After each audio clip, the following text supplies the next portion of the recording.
அறுவை சிகிச்சையில் Francis Mitchell கேடோடைய உன்னதமான பணிகள் என்னென்னன்றதை பார்க்கலாம். பிரான்சிஸ் மிச்சல் கேட் ஸ்காட்லாண்டை சேர்ந்த ஒரு அறுவை சிகிச்சை நிபுணர். இவர் 1853 ஆகஸ்ட் 8 அன்னைக்கு ஸ்காட்லாண்டில் இருக்கிற எடன்பராவில் பிறந்தாங்க.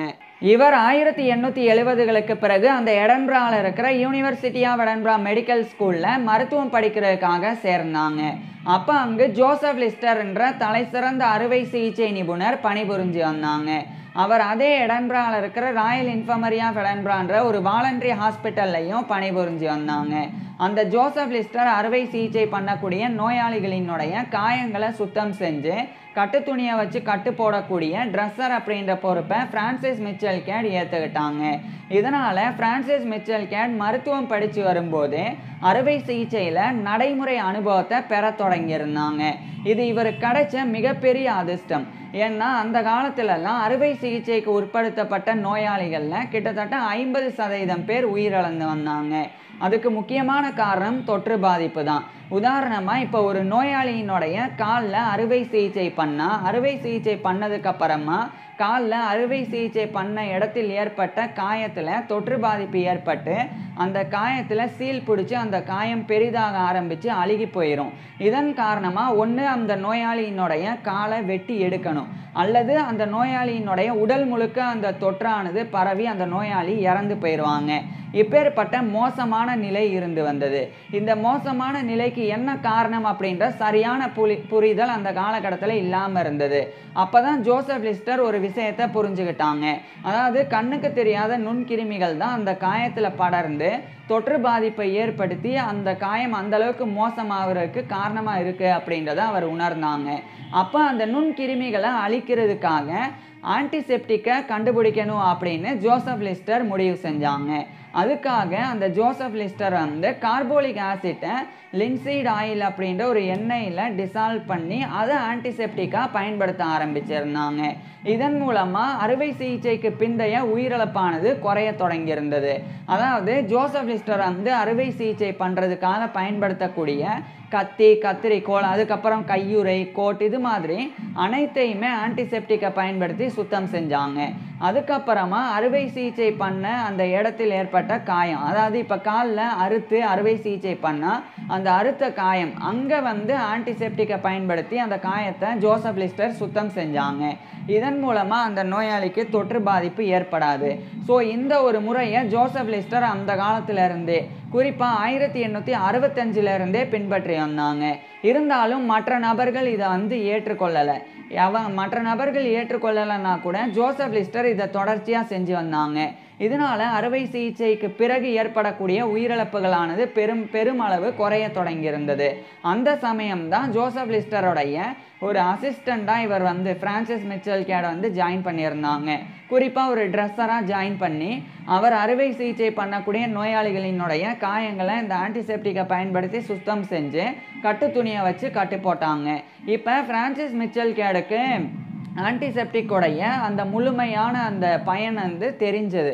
ஏன்னா அவர் ஜோசப் லிஸ்டர் கீழே பணிபுரிஞ்சு வர்றனால அவர் வந்து ஆன்டிசெப்டிக் பற்றி பிரான்சிஸ் மிச்சல் கேடுக்கு கற்பித்து வந்தாங்க. மேலும் அதை நேரடியாகவே இவர் பார்த்தனால உயிரிழப்பு குறைகிறதை இவர் ஏற்றுக்கிட்டு ஆன்டிசெப்டிக் வந்து உண்மையிலேயே பலனளிக்கக்கூடியது அப்படின்றத புரிஞ்சுக்கிட்டாங்க. இதுக்கிடையில் 1877 ஜோசப் லிஸ்டர் வந்து இங்கிலாந்தில் இருக்கிற லண்டனுக்கு போயிடுறாங்க. அதே சமயம் அதே யூனிவர்சிட்டி ஆஃப் எடன்பரா மெடிக்கல் ஸ்கூல்லேருந்து அந்த 1877 இவர் வந்து பிரான்சிஸ் மிச்சல் கேட் வந்து மருத்துவ படிப்பை முடிச்சிடுறாங்க. முடிச்சதுக்கப்புறமா அந்த ராயல் இன்ஃபர்மரி ஆஃப் எடன்பராவில் பிரான்சிஸ் மிச்சல் கேட் வந்து அறுவை சிகிச்சை பயிற்சியை பெற்று ஒரு அறுவை சிகிச்சை நிபுணர் ஆனாங்க. அதை தொடர்ந்து இவர் வெளிநாடுகளுக்கு பயணம் பண்ணாங்க. குறிப்பாக யூரோப்லேயே இவர் வந்து போலண்டில் இருக்கிற ராக்கவ், அதுக்கப்புறமா ஆஸ்திரியாவில் இருக்கிற வியன்னா, இது போன்ற நாடுகளுக்கெல்லாம் இவர் பயணம் பண்ணாங்க. ஃபஸ்ட்டு இவர் வந்து போலண்டில் இருக்கிற ராக்கோவுக்கு பயணம் பண்ணாங்க. அங்கே வந்து யூனிவர்சிட்டி ஆஃப் ராக்கோவில் ஜான் அப்படின்னு சொல்லி, அதாவது ஜான் எம் ரெடக்கி அப்படின்னு சொல்லி ஒரு ஜெர்மன் போலீஸ் ஆஸ்ட்ரியன் சர்ஜன் பணிபுரிஞ்சு வந்தாங்க. அவர்கிட்ட இருந்து பல விஷயங்களை பிரான்சிஸ் மிச்சல் கேட் கற்றுக்கிட்டு வந்தாங்க. அதுக்கப்புறம் ஆஸ்ட்ரியாவில் இருக்கிற வியன்னாக்கு போய் அங்கே இருக்கிற யூனிவர்சிட்டி ஆஃப் வியன்னாக்கு போனாங்க. அங்கே வந்து தியோடோர் அப்படின்னு சொல்லி ஒரு நபர், தியோடோர் பில்ரோத் அப்படின்னு, அவரும் வந்து ஒரு ஜெர்மன் சர்ஜன். அவருக்கு கீழேயும் இவர் பல்வேறு விஷயங்களை பிரான்சிஸ் மிச்சல் கேட் வந்து கற்றுக்கிட்டாங்க. குறிப்பாக இவங்க 2 பேருமே ஒரு முக்கியமான விஷயத்தை, அதாவது அந்த ஜான் எம் ரெடக்கியா இருக்கட்டும், அதே மாதிரி தியோடோர் பில்ரோத்தா இருக்கட்டும், இவங்க 2 பேருமே ஒரு முக்கியமான விஷயத்தை பின்பற்றி வந்தாங்க. அதுதான் ஏசெப்சிஸ் அப்படின்ற முறை. அதாவது ஆன்டிசெப்சஸ் அப்படின்னா அறுவை சிகிச்சைக்கு பிறகு காயத்தை சுத்தம் பண்ணுறது, அறுவை சிகிச்சை பண்ணுறதுக்கு பயன்படுத்தின உபகரணங்களை சுத்தம் செய்கிறது. இது வந்து ஆன்டிசெப்டிக் முறை. அதே சமயம் ஏசெப்சஸ் அப்படின்னா அறுவை சிகிச்சை பண்ணுறதுக்கு முன்னாடியே அனைத்தையுமே சுத்தம் செய்கிறது. சிம்பிளாக சொல்லப்போனால் ஒரு கிருமி தொற்று ஏற்பட்ட பிறகு அதை அழிக்கிறதுக்கு பயன்படுத்தக்கூடிய முறை வந்து ஆன்டிசெப்டிக் அப்படின்றது. அதே சமயம் ஒரு கிருமி தொற்றை ஏற்படாமல் தடுக்கிறதுக்கு முன்னெச்சரிக்கை நடவடிக்கை எடுக்கிறது ஆன்டிசெப்சஸ் அல்லது ஏசெப்சஸ் அப்படின்றது. உதாரணமாக இந்த 2 நபர்களும் என்ன பண்ணாங்கன்னா, அறுவை சிகிச்சைக்கு முன்னாடியே அந்த கத்தி, அதுக்கப்புறம் கத்திரிக்கோல், அது எல்லாத்தையுமே சுத்தம் செஞ்சாங்க. அதே மாதிரி அறுவை சிகிச்சை பண்ணக்கூடிய அறையையும் சுத்தம் செஞ்சாங்க. இப்படி பண்ணுறதன் மூலமாக கிருமியே இருக்காது அந்த அறையில். அதனால் அறுவை சிகிச்சை பண்ணதுக்கப்புறம் கிருமி பாதிப்பு ஏற்படுறதுக்கு வாய்ப்பே கிடையாது. ஸோ அப்பேற்பட்ட முறையை அந்த 2 பேரும் பின்பற்றினாங்க. இந்த முறையையும் பிரான்சிஸ் மிச்சல் கேட் வந்து கற்றுக்கிட்டாங்க. அது மட்டும் இல்லாமல் அவங்ககிட்ட இருந்து இவர் வந்து கேஸ்ட்ரோ என்டராலஜிக்கல் சர்ஜரியையும் கற்றுக்கிட்டாங்க.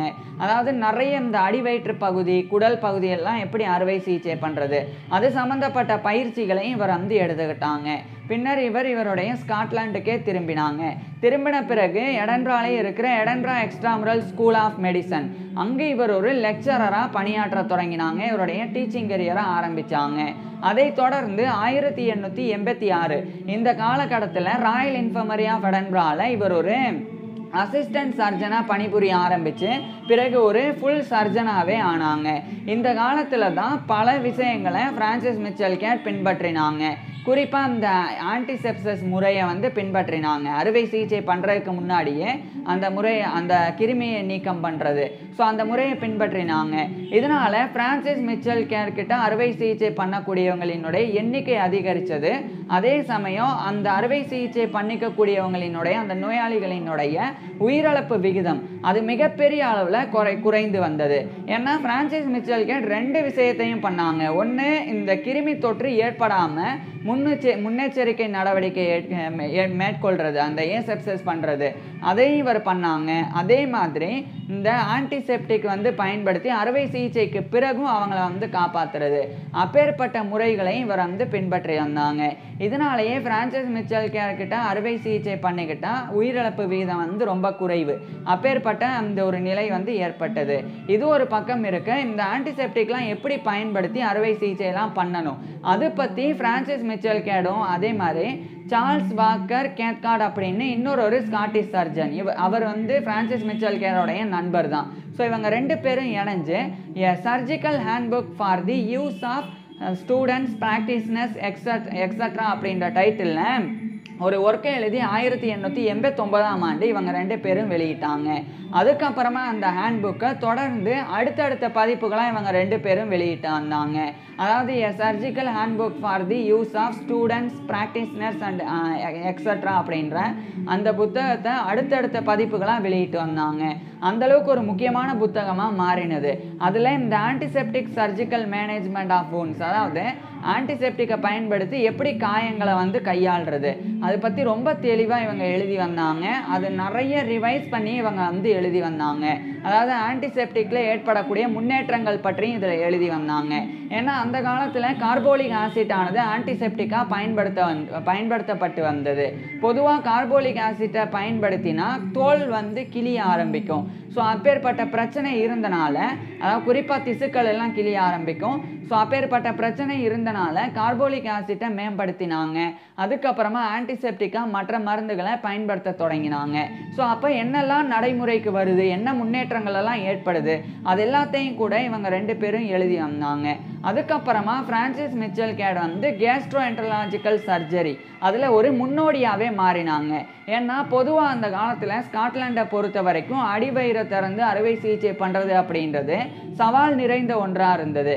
அது 2 காரணம். ஒன்று வந்து அப்போ அந்தளவுக்கு சர்ஜிக்கல் ப்ரொசீஜர்ஸில் முன்னேற்றம் ஏற்படலை, அது ஒன்று. இன்னொரு பக்கம் வந்து இந்த ஆன்டிசெப்டிக்லாம் எப்படி பயன்படுத்துறது, அதுக்கப்புறம் ஏசெப்சஸ் முறை எப்படி பயன்படுத்துறது, அதுக்குண்டான சரியான புரிதலும் இல்லை. ஏன்னா பல நபர்கள் அப்போ ஏற்றுக்கிறாம தான் இருந்தாங்க.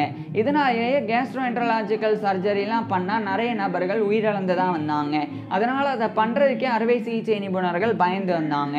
ஆனால் பிரான்சிஸ் மிச்சல் கேடும் அதை பயப்படாமல் ரொம்ப தைரியமாக அது சம்மந்தப்பட்ட அறுவை சிகிச்சைகளை இவர் மேற்கொண்டு வந்தாங்க. குறிப்பாக சொல்லப்போனால் ஃபஸ்ட்டு இப்போ வந்து இந்த பெர்ஃபரேட்டட் ஸ்டமக் அதுக்கப்புறம் இந்த டொயடோனல் அல்சர் அப்படின்றது, அதாவது இந்த மாதிரி பாதிப்புகள்னால குடலில் பெரிய துளை ஏற்படுறது, வயிற்று பகுதியில் துளை ஏற்படுறது, இது மாதிரி பாதிப்பு ஏற்படும். இது மாதிரி பாதிப்பு ஏற்படும் போது அந்த பக்கம் வந்து உணவு, கழிவு, அதுக்கப்புறம் மற்ற கிருமிகளெல்லாம் சேர்ந்து புற்றுநோய் வந்து அது வந்து இமீடியட்டான ஒரு சீரியஸான எமர்ஜென்சி கண்டிஷனாக மாறி அந்த நோயாளி இறந்து போயிடுவாங்க. அப்பேற்பட்ட நிலை இருந்தது.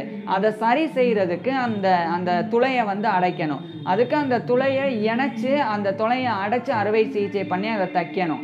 ஸோ அந்த அறுவை சிகிச்சையை பிரான்சிஸ் மிச்சல் கேட் வந்து ரொம்ப வெற்றிகரமாக பண்ண ஆரம்பிக்கிறாங்க.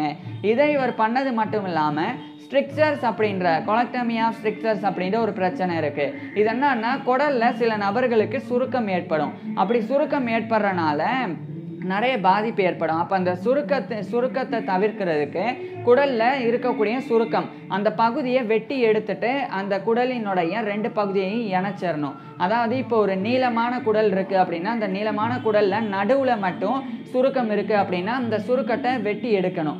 வெட்டி எடுத்தால் குடல் 2 பக்கமாக பிரிஞ்சிடும். அப்போ பிரிஞ்சாத மறுபடியும் ஒன்று சேர்த்து சர்ஜரி பண்ணணும். ஸோ அதையும் பிரான்சிஸ் மிச்சல் கேட் வந்து ஏசெப்சிஸ் முறையில் ரொம்ப சுலபமாக செஞ்சு வந்தாங்க. அதுக்கப்புறமா இவர் வந்து இந்த நாக்கில் கேன்சர் இருந்தால் அந்த நாக்கில் குறிப்பிட்ட பகுதியை மட்டும் வெட்டி எடுக்கக்கூடிய அந்த அறுவை சிகிச்சையையும் இவர் வந்து ரொம்ப வெற்றிகரமாக மேற்கொண்டு வந்தாங்க.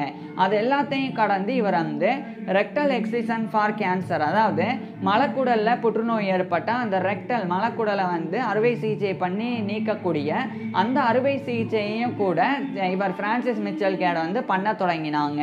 அதை இவர் ஸ்பெஷலாக வந்து ஸ்பைனல் அனஸ்தீசியாவை பயன்படுத்தி பண்ணாங்க.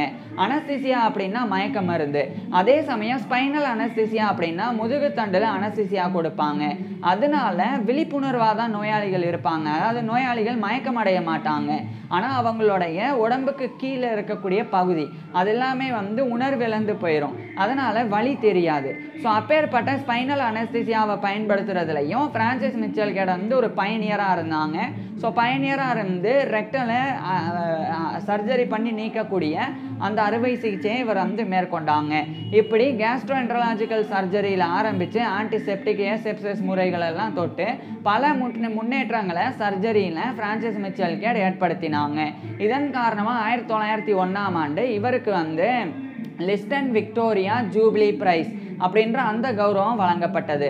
அதுக்கப்புறம் 1908ஆம் ஆண்டு பிரான்சிஸ் மிச்சல் கேட் வந்து இவர் படித்த யூனிவர்சிட்டி ஆஃப் எடன்பரா, அங்கே இவர் ஒரு regius professor of clinical surgery அப்படின்ற அந்த ஒரு பதவியை பெற்றாங்க. இது மிகப்பெரிய இவர் கிடைச்ச கௌரவம். ஏன்னா ரீஜியஸ் அப்படின்னாலே பொதுவாக ராயல் ஃபேமிலியோ அல்லது கவர்மெண்ட் தரப்பிலேயோ ஒரு பொறுப்பு உருவாக்கப்பட்டால் அந்த பொறுப்புக்கு முன்னாடி ரீஜியஸ் அப்படின்ற டைட்டில் இருக்கும். அது மாதிரி தான் இந்த ப்ரொஃபஸர் ஆஃப் கிளினிக்கல் சர்ஜரி அப்படின்ற பொறுப்பை யூனிவர்சிட்டி ஆஃப் எடன்பராவில் யுனைடெட் கிங்டம் உடைய ராயல் ஃபேமிலி தான் உருவாக்கியிருந்தாங்க. ஸோ அப்பேற்பட்ட பொறுப்பில் regius professor of clinical surgery, அதாவது மருத்துவ அறுவை சிகிச்சையின் ரீஜியஸ் பேராசிரியர் அப்படின்ற பதவியை பிரான்சிஸ் மிச்சல் கேட் அடைஞ்சாங்க. அந்த பொறுப்பில் 1919 வரைக்கும் இவர் பணிபுரிஞ்சாங்க.